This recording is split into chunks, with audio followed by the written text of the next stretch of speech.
kasih Allah dicurahkan di dalam hati kita, mulai roh ilahi, sumber cinta kasih yang dianugerahkan bagi kita. Walau kaya raya dan kuasa, walau cantik indah mempesona, walau pandai dan gagah perkasa, percumalah tanpa cinta kasih. Cinta kasih Allah dicurahkan di dalam hati kita, oleh roh ilahi, sumber cinta kasih yang dianugerahkan bagi kita. Dalam nama Bapa dan Putra dan Roh Kudus, amin. Tuhan beserta kita. Saudara-saudari terkasih, selamat datang di tempat ini. Kita kembali berkumpul untuk mendengarkan dan mendalami sabda Allah. Dalam bulan Kitab Suci Nasional 2020 ini, kita akan mendalami tema mewartakan kabar baik di tengah krisis iman dan identitas. Kita akan mendalami teks-teks Kitab Suci yang berisi kabar baik bagi orang-orang yang menghadapi krisis iman dan identitas.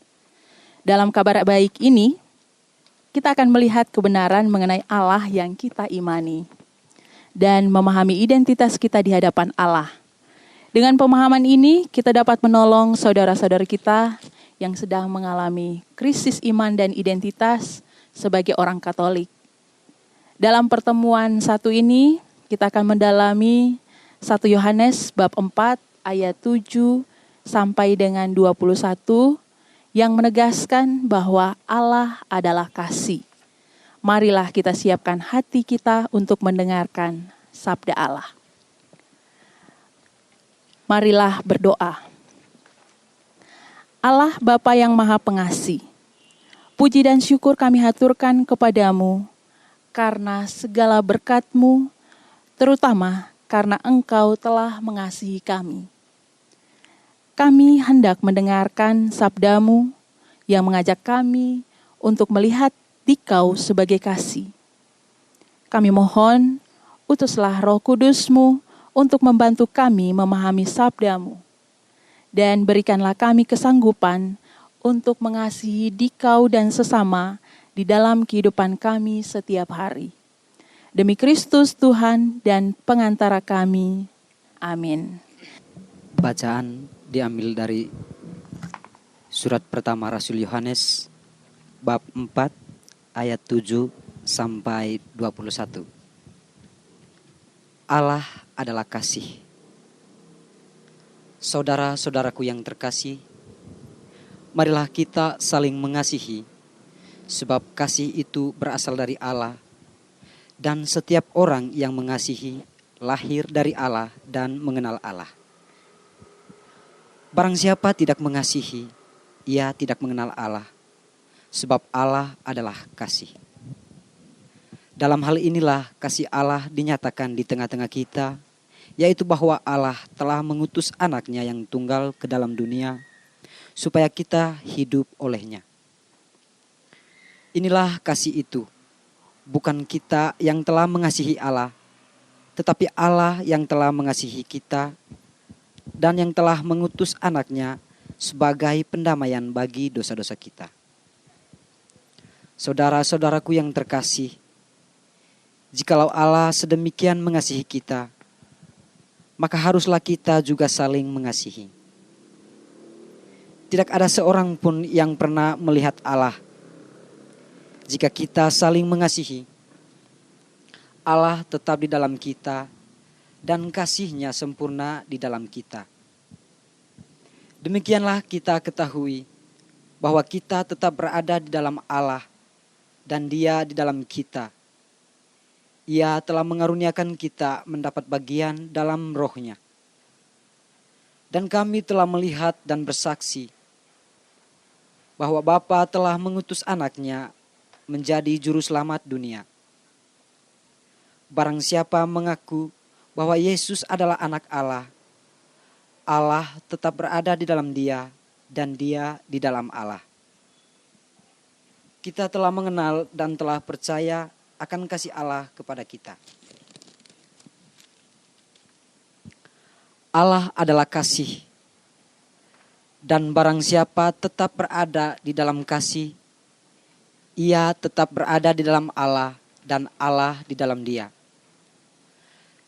Dalam hal inilah kasih Allah sempurna di dalam kita, yaitu kalau kita mempunyai keberanian percaya pada hari penghakiman, karena sama seperti Dia, kita juga ada di dalam dunia ini. Di dalam kasih tidak ada ketakutan. Kasih yang sempurna melenyapkan ketakutan, sebab ketakutan mengandung hukuman, dan barang siapa takut, ia tidak sempurna di dalam kasih. Kita mengasihi karena Allah lebih dahulu mengasihi kita. Jikalau seorang berkata, "Aku mengasihi Allah," dan ia membenci saudaranya, maka ia adalah pendusta. Karena barang siapa tidak mengasihi saudaranya yang tidak dilihatnya, tidak mungkin mengasihi Allah yang tidak dilihatnya. Dan perintah ini kita terima dari Dia. Barang siapa mengasihi Allah, ia harus juga mengasihi saudaranya. Demikianlah sabda Tuhan. Syukur kepada Allah. Baik Bapak Ibu, saudara-saudariku, kita telah membacakan teks Alkitab yang juga kita telah dengarkan bersama-sama. Saya memberi waktu kepada kita untuk kembali melihat isi dari teks Alkitab yang baru saja kita bacakan, untuk kita dalami pertanyaan-pertanyaan yang nanti akan saya sampaikan kepada Bapak Ibu.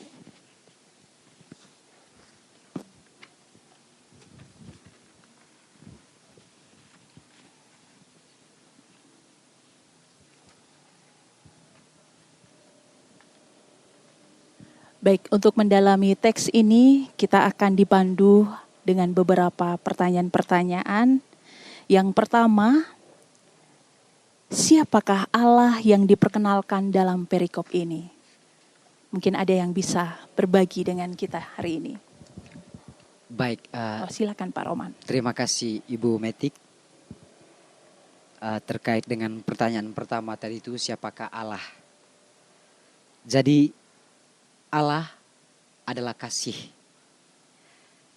Barang siapa yang mengasihi sesamanya manusia, berarti dia sudah mengasihi Allah. Jadi seperti yang sudah disampaikan dalam bacaan tadi, bahwa Allah itu sebenarnya adalah kasih. Sehingga tidak ada alasan untuk kita untuk tidak saling mengasihi sesama manusia. Baik, terima kasih Pak Roman. Adakah jawaban yang lain ataukah jawaban dari Pak Roman tadi sudah cukup? Baik, kita langsung saja ke pertanyaan berikutnya. Bagaimana Allah mengasihi manusia? Bagaimana Allah mengasihi manusia? Silakan yang mau berbagi, diberi kesempatan. Bagaimana Allah mengasihi manusia? Silakan, Ibu Oni. Allah mengasihi manusia, Dia mengutus putranya wafat di salib untuk menyelamatkan dosa-dosa manusia. Baik, terima kasih. Jadi ada nilai pengorbanan di sini. Ketika Dia mengasihi manusia, Dia kemudian mengutus putranya untuk menyelamatkan manusia dari segala macam dosa. Mungkin ada jawaban yang lain? Sudah pas, oke. Baik, kita lanjut ke pertanyaan berikutnya. Mengapa kita harus mengasihi sesama? Oh ya, silakan Pak Anso. Baik, terima kasih Bu Metik. Jadi, mengapa kita mengasihi sesama? Seperti yang sudah disampaikan oleh Saudara Roman tadi, bahwa Allah itu adalah kasih. Karena itu, Allah sudah mengasihi kita lebih dahulu. Dan kasih Allah itu diwujud nyatakan seperti yang disampaikan oleh Ibu Oni tadi, melalui putranya yang diutus ke dunia untuk menebus dosa-dosa kita. Karena jika demikian Allah telah mengasihi kita sedemikian rupa, maka wajiblah kita untuk mengasihi sesama. Terima kasih. Baik, terima kasih. Untuk mendalami teks berikutnya, kita akan dipandu dengan pertanyaan berikutnya. Mengapa di dalam kasih tidak ada ketakutan? Silakan, Ibu Linda. Baik, mengapa di dalam kasih tidak ada ketakutan? Saya melihat dari perikop kitab suci tadi di ayat yang ke-18 bahwa di dalam kasih tidak ada ketakutan karena kasih yang sempurna melenyapkan ketakutan. Sebab ketakutan mengandung hukuman dan barang siapa takut ia tidak sempurna di dalam kasih. Terima kasih. Dan kita lanjut ke pertanyaan berikutnya, apa yang harus kita lakukan setelah dikasihi oleh Allah?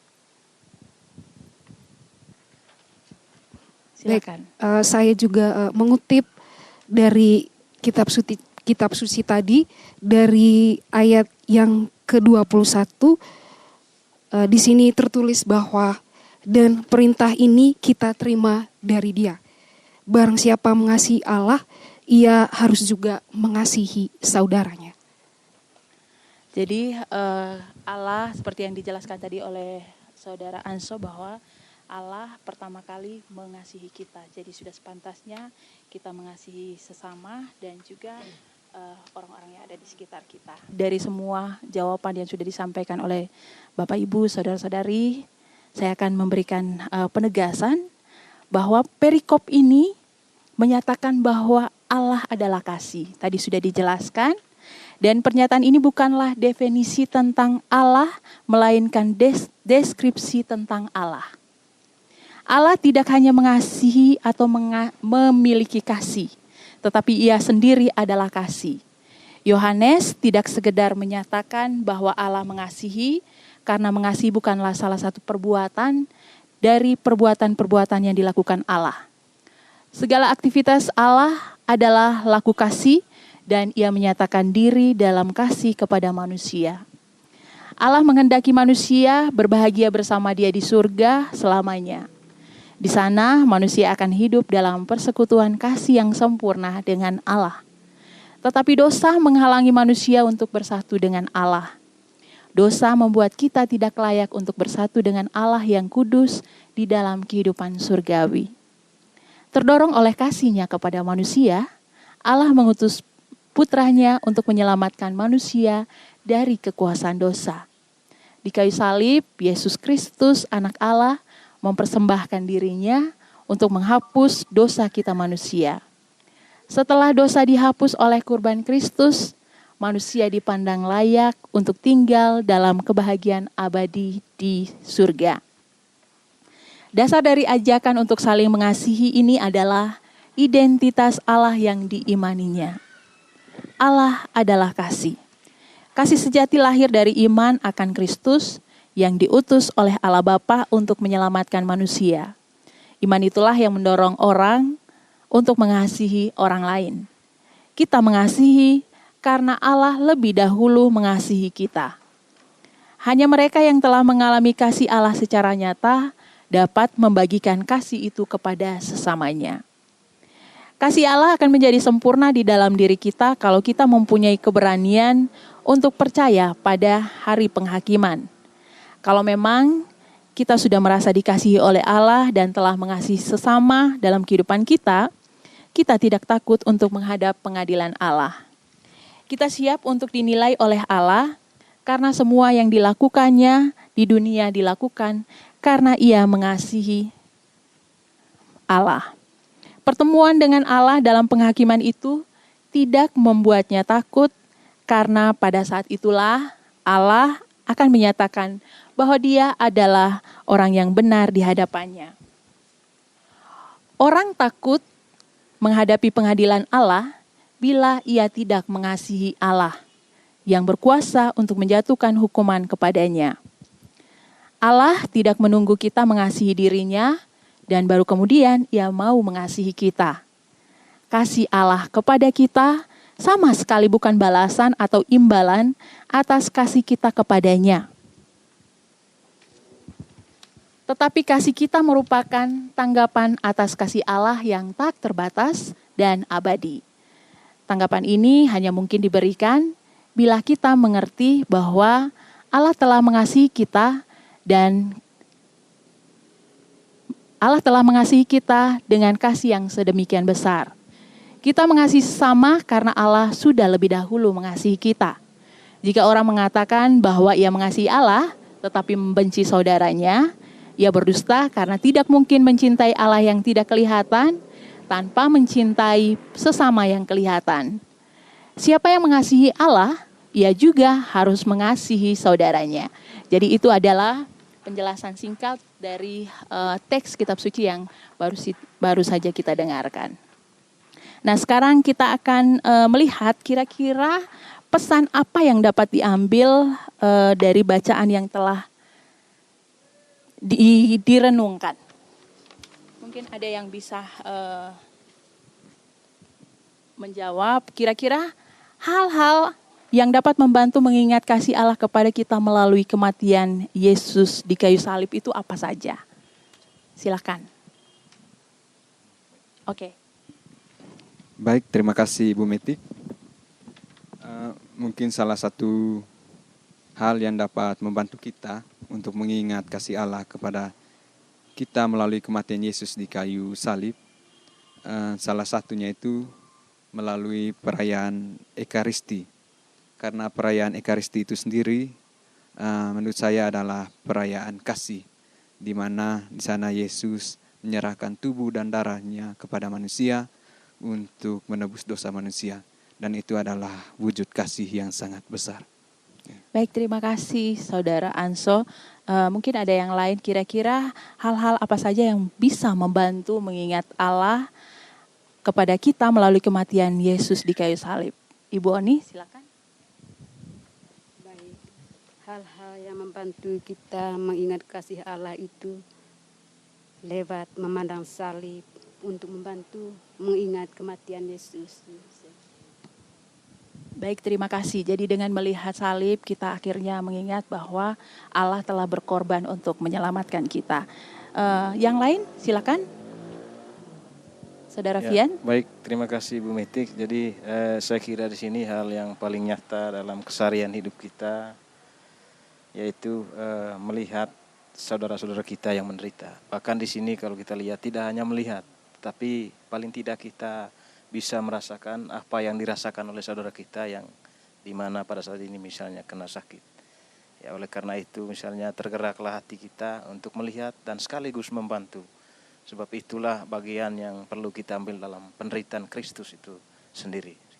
Baik, terima kasih Pak Fian. Jadi dengan melihat kemudian membantu atau peka terhadap orang-orang di sekitar, kita juga turut mengambil bagian dalam pengorbanan yang Kristus telah lakukan.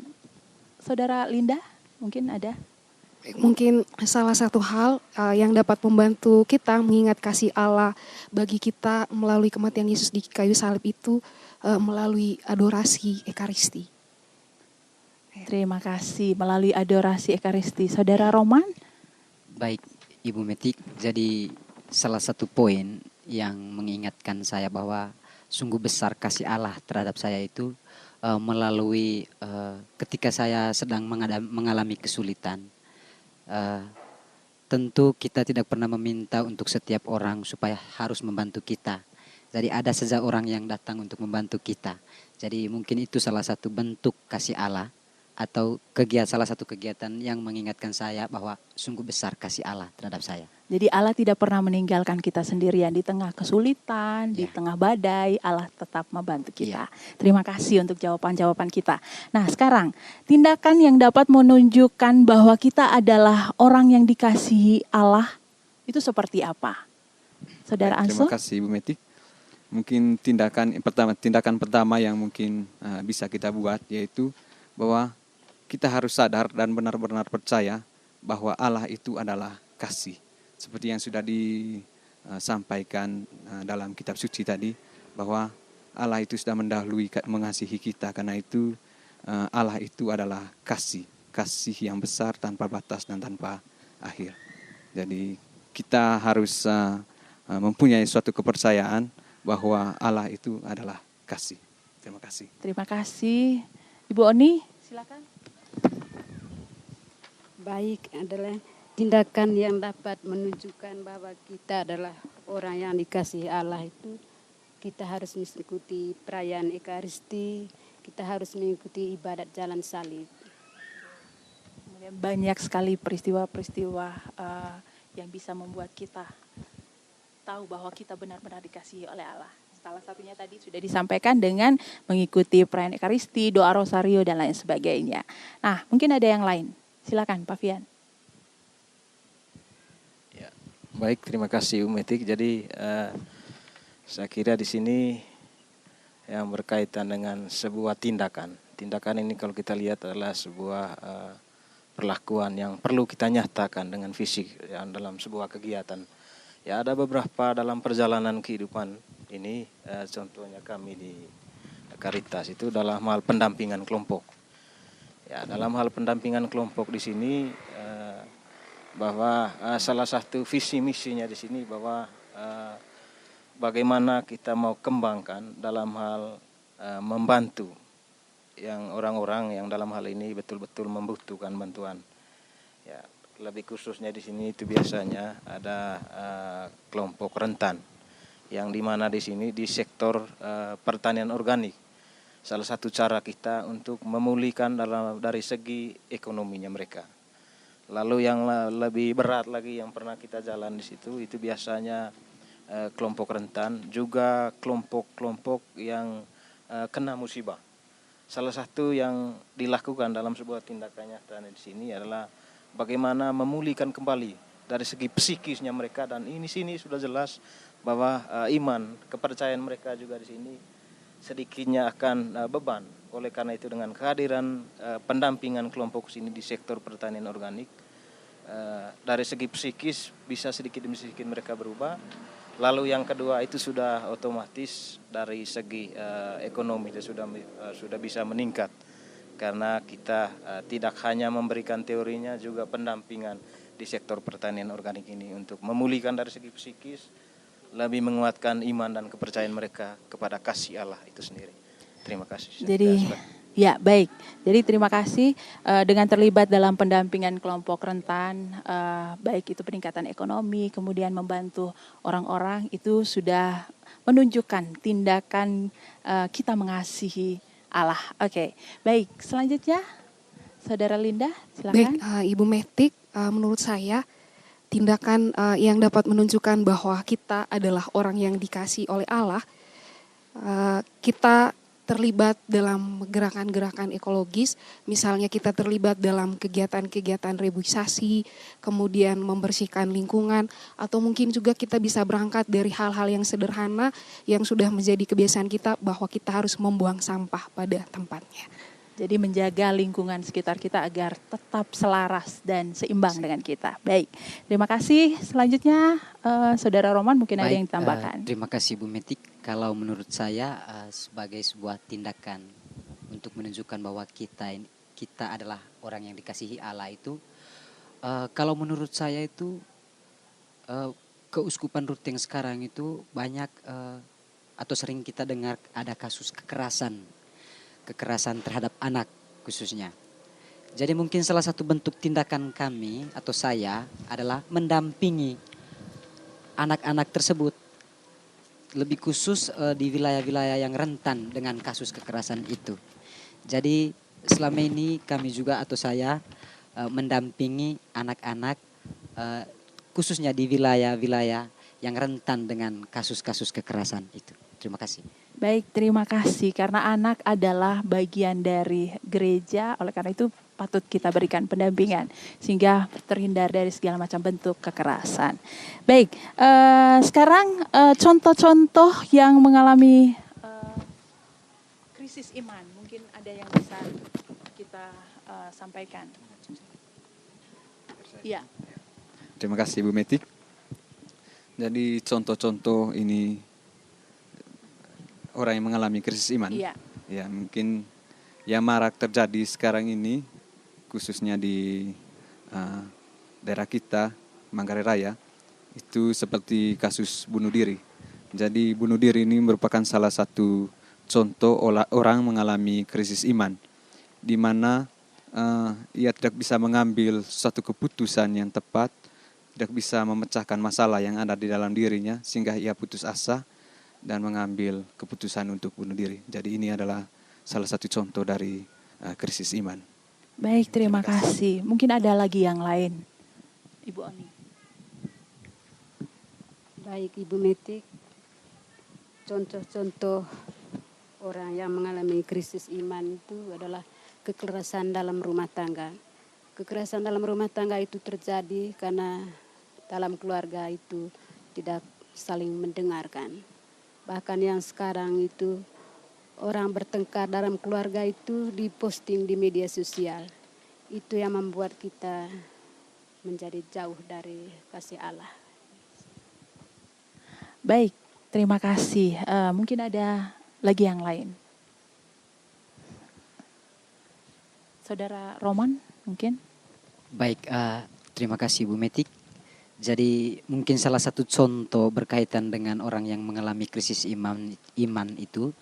Jadi ini kejadian di berkaitan dengan kasus pabrik semen atau tolak tambang di Manggarai Timur. Baik, kebetulan GPIC, Keuskupan Ruteng dan juga SVD maupun GPIC OFM bersama-sama bergerak untuk memperjuangkan tentang keadilan dari masyarakat itu sendiri. Nah, dalam hal ini, dalam memperjuangan ini seiring dengan berjalannya waktu bahwa begitu banyak orang-orang yang membenci dengan khususnya tim-tim GPIC tersebut tadi itu. Begitu banyak masyarakat yang membenci dengan kegiatan atau apa yang diperjuangkan oleh GPIC itu sendiri. Jadi mungkin salah satu contoh berkaitan dengan krisis iman itu tadi itu bagi mereka yang membenci terhadap orang yang memperjuangkan keadilannya mereka. Jadi kira-kira seperti itu contoh krisis iman. Terima kasih. Iya, baik. Terima kasih. Saudari Linda, silakan. Ya, terima kasih Ibu Metik. Mungkin contoh lain orang-orang yang mengalami krisis iman, orang-orang yang tidak pergi ke gereja karena merasa doanya tidak dikabulkan. Jadi ada anggapan-anggapan bahwa percuma ke gereja, toh doa-doa kami tidak pernah dikabulkan. Hal ini yang membuat mereka pada akhirnya tidak ke gereja dan menjauh dari Tuhan. Baik, terima kasih. Dari Saudara Fian, silakan. Ya, baik Ibu Metik, jadi cukup menarik bagi saya yang berkaitan dengan suatu kenyataan. Bagi saya tindakan misalnya kebiasaannya itu adalah mabuk-mabukan. Ya, mabuk-mabukan di sini kalau kita lihat itu sebagai pelarian dalam sebuah kesulitan dalam melakoni kehidupan itu sendiri. Ya, jadi salah satunya di sini juga adanya kurang pendalaman, kurang kedekatan dengan Kristus itu sendiri. Sehingga salah satu jalan yang diambil itu adalah jalan pintas. Bagaimana dia tidak mampu lagi menguasai dirinya itu karena kekosongan, kekrisisan iman yang dimiliki.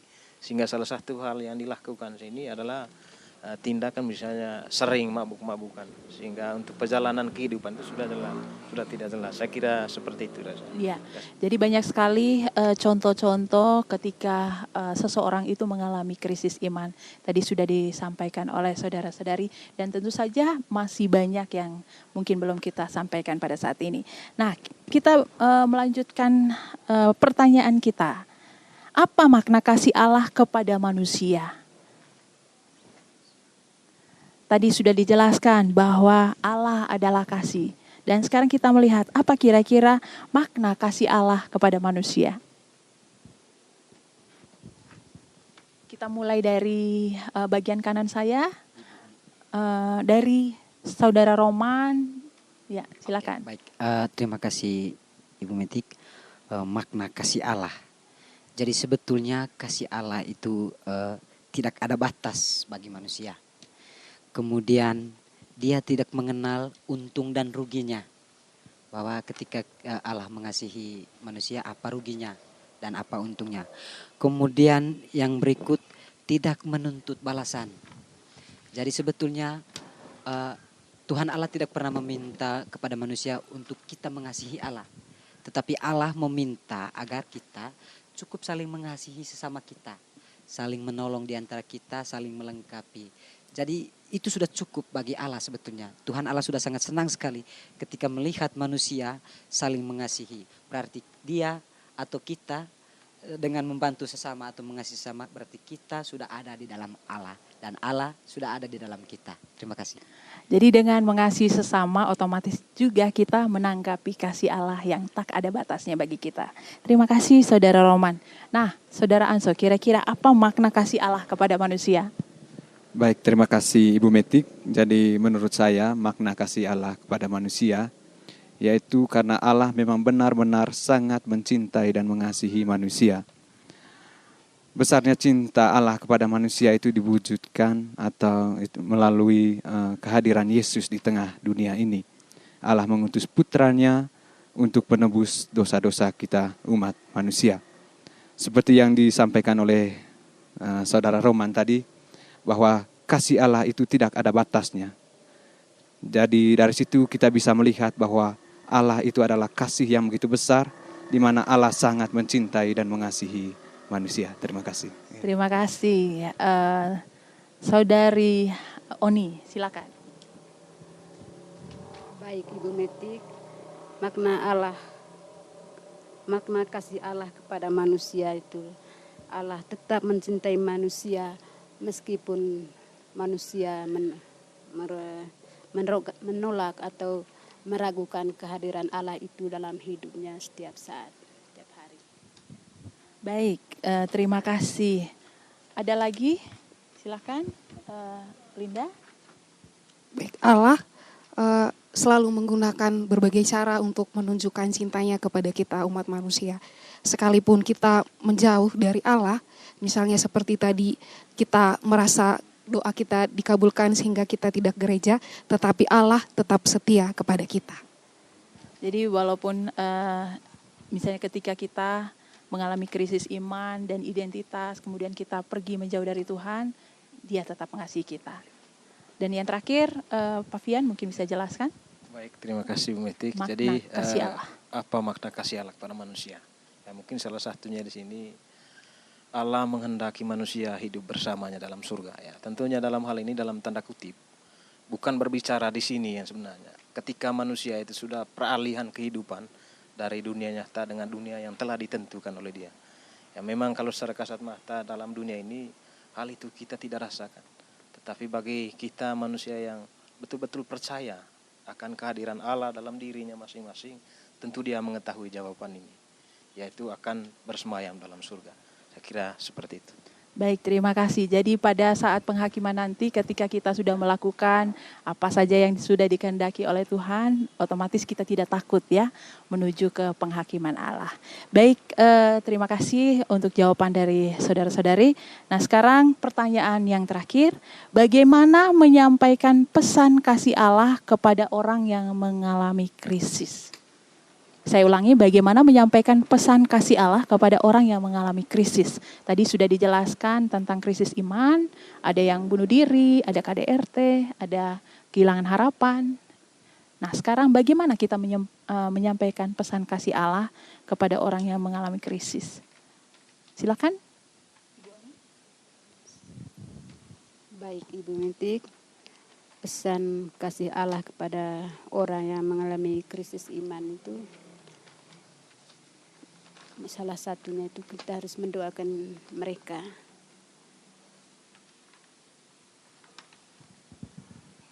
Baik, mendoakan mereka. Saudara Anso? Baik, terima kasih Ibu Metik. Menurut saya salah satu caranya yaitu misalnya ketika ada saudara-saudari kita yang mengalami krisis iman datang kepada saya, kemudian mencurahkan isi hatinya tentang masalah yang sedang ia alami, maka saya akan dengan sepenuh hati mendengarkan apa yang akan dia ceritakan dan dengan sekuat tenaga semampu saya berusaha untuk membantu dia untuk menyelesaikan masalah yang dia alami. Dan tentunya seperti yang disampaikan oleh Ibu Oni, kita harus bisa mendoakan mereka. Terima kasih. Baik, terima kasih. Menjadi pendengar yang baik juga sebisa mungkin membantu dia keluar dari kesulitannya. Silakan, Saudara Roman. Baik, kalau menurut saya Ibu Metik, jadi bagaimana menyampaikan pesan kasih Allah kepada orang yang krisis iman. Jadi menurut saya berusaha untuk melibatkan diri, untuk peduli terhadap orang-orang yang sedang bermasalah. Seperti yang saya sudah katakan tadi, kami melakukan pendampingan bagi anak-anak korban kekerasan itu tadi. Jadi bagi anak-anak yang bermasalah itu, berusaha untuk melibatkan diri dalam kegiatan pendampingan korban kekerasan itu tadi. Jadi peduli terhadap mereka. Iya, terima kasih. Selanjutnya, Saudara Fian, silakan. Bagaimana menyampaikan pesan kasih Allah kepada orang yang mengalami krisis? Baik, saya kira di sini kita dengan cara membantu mereka, atau siapa saja, sesuai dengan kemampuan kita. Ya, itu biasa yang terjadi itu, misalnya saudara kita atau tetangga kita ataupun keluarga kita masuk rumah sakit misalnya. Ya, paling tidak sejauh mana yang bisa kita lakukan untuk membantu mereka. Misalnya dalam hal ini, kalau toh uangnya tidak ada, paling tidak dengan tindakan fisik yang kita lakukan untuk membantu saudara kita ini. Saya kira itu contoh yang sangat sederhana sekali. Iya, jadi tidak perlu dipaksakan, sesuai dengan kemampuan kita. Baik, silakan. Baik, Saudara Linda. menurut saya salah satu cara bagaimana kita menyampaikan pesan kasih Allah kepada orang yang mengalami krisis, mungkin salah satunya melalui kita menggalakkan gerakan solidaritas sosial untuk membantu orang-orang yang sementara menghadapi krisis iman, atau mungkin kita juga bisa mengajak mereka untuk terlibat aktif dalam berbagai gerakan, seperti salah satu contoh gerakan-gerakan ekologis atau gerakan-gerakan aksi sosial lainnya. Terima kasih. Baik, terima kasih untuk jawaban dari saudara-saudari, Bapak Ibu sekalian yang sudah sangat luar biasa menyampaikan pesan kasih Allah kepada kita umat manusia. Nah, sebelum kita masuk ke dalam doa, saya ingin membacakan pesan yang dari bacaan yang tadi kita sudah dengarkan. Yang pertama, ini untuk kita renungkan. Yang pertama, kabar baik untuk manusia. Allah itu adalah kasih. Allah mengasihi kita dan menghendaki kita berbahagia di surga bersama Dia selamanya. Karena itu, Ia mengutus anaknya untuk menghapus dosa kita, sehingga kita layak menerima kebahagiaan abadi itu. Identitas kita. Inilah identitas kita sebagai orang Katolik, kita peroleh dari Allah yang kita percaya. Dalam arti umum, percaya berarti menerima suatu kebenaran tertentu dan segala sesuatu yang berkaitan dengan kebenaran itu. Karena itu kita perlu memiliki pemahaman yang benar mengenai Allah yang kita percaya. Dan yang terakhir, cara hidup kita. Sebagai orang yang dikasihi Allah, kita pun mengasihi sesama. Dalam kasih tidak ada hitungan bisnis mengenai untung dan ruginya mengasihi seseorang. Kasih itu bukan soal kata atau lidah, tetapi soal perbuatan. Orang yang mengasihi sesama menghendaki orang yang dikasihinya berbahagia, dan ia berani berkorban demi kebahagiaan orang yang dikasihinya itu.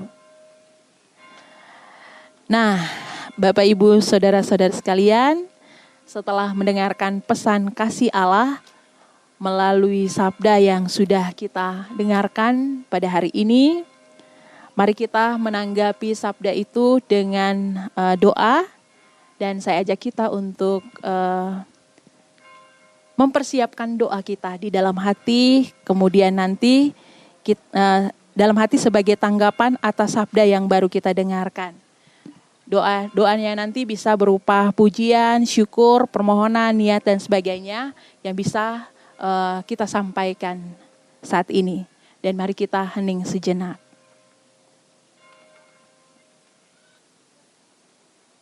Doa umat. Ya Allah, berkatilah saudara-saudari kami yang sedang mengalami krisis iman, agar mampu menemukan imannya sebagai ciptaan yang Engkau kasihi. Marilah kita memohon. Kabulkanlah doa kami ya Tuhan. Ya Bapa, kami bersyukur atas rahmat yang Engkau berikan kepada kami melalui wafat Putra-Mu Yesus Kristus di kayu salib. Kiranya melalui kegiatan sharing kami pada hari ini, kami mampu untuk percaya bahwa Engkau adalah kasih. Marilah kita mohon. Kabulkanlah doa kami ya Tuhan. Ya Bapa, kami mohon hadirlah selalu dalam hati kami, dalam hati keluarga kami masing-masing, agar kami mampu menyadari identitas kami sebagai orang yang dikasihi oleh-Mu.